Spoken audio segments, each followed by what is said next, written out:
Liberals are drawing the complete wrong conclusions from Trump getting COVID.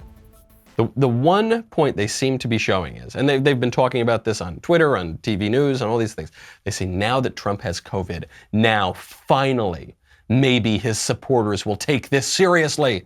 The people who didn't want to plunge the entire country into a Great Depression and shut down everything and stop people from going to their families' funerals and stop kids from going to school and stop elective surgeries and stop important surgeries that are going to lead to higher deaths from things like cancer, for instance, because treatments were not being given while the hospitals were all locked down for COVID.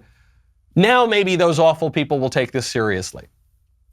It always comes back to the masks. You know they're so obsessed with the masks. The magical cloth mask that nobody wears correctly, that is going to protect everybody from the virus. The liberals seem to think, I'll just use the mask as an example, but it's an example, it stands in for all these other measures too.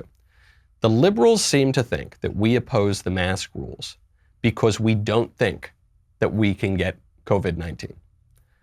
In reality, we oppose the mask rules because we know that we're all going to get COVID-19. Liberals think that we oppose the lockdowns and shutting down school and ruining everybody's life because we think that we could never get it. But it's the opposite of that. It's that we know that these policies that they have put into place are not sufficient to stop a virus, because no policies have ever been sufficient to stop a virus, because the public health experts that they are deferring to, those people themselves, are telling us that these things are not sufficient to stop the virus.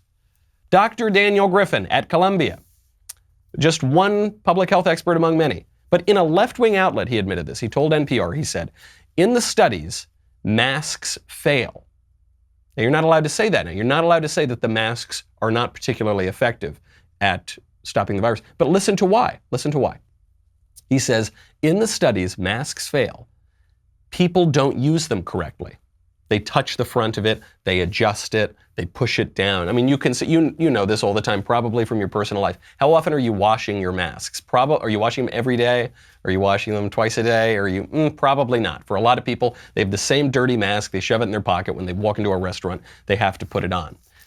When you use a mask that way, when you're touching your face, when you're actually, Dr. Fauci early on when he was telling people at that point not to wear masks, because masks, he said, were useless against the virus. This is before he changed his mind and said people should wear masks. But he said that the reason is that you put the mask on and all of a sudden you're touching your face a lot more, which actually could undermine the effectiveness of the masks. So I'm willing to say, just for the sake of argument, let's say that the masks could have a 100% effective rate. They don't. No study shows they have a 100% effective rate, not even close. But let's just say that they did, for the sake of argument. My argument against the masks is not a scientific argument, it's a political argument.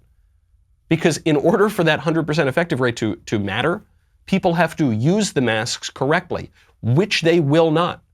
They simply won't. And Jake Tapper can cry on CNN all he wants about the mean old Republicans who aren't wearing their masks right. By the way, a lot of Democrats aren't wearing their masks right either. But regardless, if your policy requires people to behave 100% perfectly all of the time, that's not much of a policy at all. That policy, this is the classic leftist mistake, is they're ignoring human nature. They think that they can overcome human nature. If the masks only work in this utopian world, then the masks don't work. And that's exactly what this doctor from Columbia is telling NPR. I hope you enjoyed that short segment from the Michael Knowles Show. Be sure to check out the full episode linked in the description or download the podcast wherever you listen to podcasts.